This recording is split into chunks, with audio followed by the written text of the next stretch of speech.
தான் இருக்கும். ம்.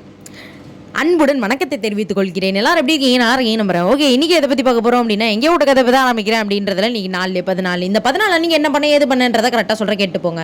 ஓகே, காலையிலன்னு சொல்லி பிரைவேட் வேலைகளும் கதம் பண்ணி விட்டு ஓகே சாப்பிடலாம் அப்படின்னு சொல்லி உட்காரும் போது தான் ஒன்று நோட் பண்ணுறேன். சின்சான்ல இப்போ நியூ எபிசோட்லாம் போட்டாங்க. எப்படி அப்படின்னா, சின்சான் இப்போ ஜூனியர் ஸ்கூல் போயிட்டாப்ல, அவரோட தங்கச்சி வளர்ந்து தொலைஞ்சிருச்சு. அது சனியை வளர்ந்து தொலைஞ்ச உடனே எங்கள் உயிரை வாங்குது. இப்போ அதெல்லாம் போட்டு நல்லா சின்சானை வாட்டுன்னு வாட்டுது. அப்படியே நான் அதை பார்த்துட்டே வாய்ஸ் ஓவர் கொடுக்க போயிட்டேன். வாய்ஸ் ஓவர் கொடுத்து முடிச்சிட்டோடனே சாப்பிட்டு முடிச்சிட்டேன். ரெக்கார்டு இருக்குல்ல, அதையும் முடிக்கல.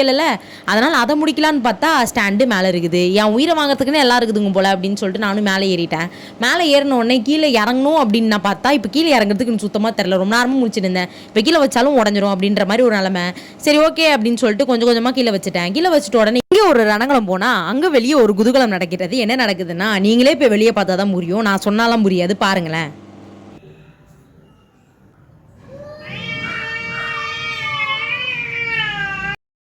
சின்ன சின்ன அப்படி இப்படி இருந்திருக்கும், அதெல்லாம் பார்க்கலாமா? போங்க தல போய் வேலையை பாருங்க, வெக்கமா வருது. சரிங்கடா, இது உங்கள் காலம், நீங்கள் ஆடுவீங்க, ஆடுங்கடா அப்படின்னு சொல்லிட்டு நானும் வந்துட்டேன். இது நம்ம தான் பேசணும்னு பார்த்தா இது நமக்கு மேலே பேசுது. சரி ஓகே ரைட்டு விடுங்க, என்ன பண்ணுறது, ஒன்றும் பண்ண முடியாது. ரைட்டு, நான் இன்றைக்கி எதுவுமே பண்ணலை அப்படின்றத அப்போ தான் யோசிக்க ஆரம்பித்தேன். ரெக்கார்டு எழுதிட்டே இருக்கும்போது இது பிளான் வந்துச்சு. ஓகே டக்குன்னு போயிட்டு எல்லாத்தையும் நீட் பண்ணி முடிச்சுட்டு குழம்பு சூடு பண்ணிட்டேன். அப்புறம் நானும் குளிச்சுட்டும் வந்துட்டேங்க.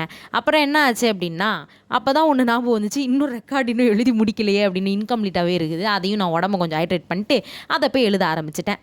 சரி ஓகே, இன்னும் நம்ம எழுதிட்டே இருக்கோமே, ஏதோ ஒன்று மறக்கிறோமேன்ட்டு ரொம்ப நேரமாக யோசிச்சுட்டு இருந்தேன். அப்புறம் தான் பசிக்க ஆரம்பிச்சிருச்சிங்க. சாரிங்க, மறந்துட்டேன்.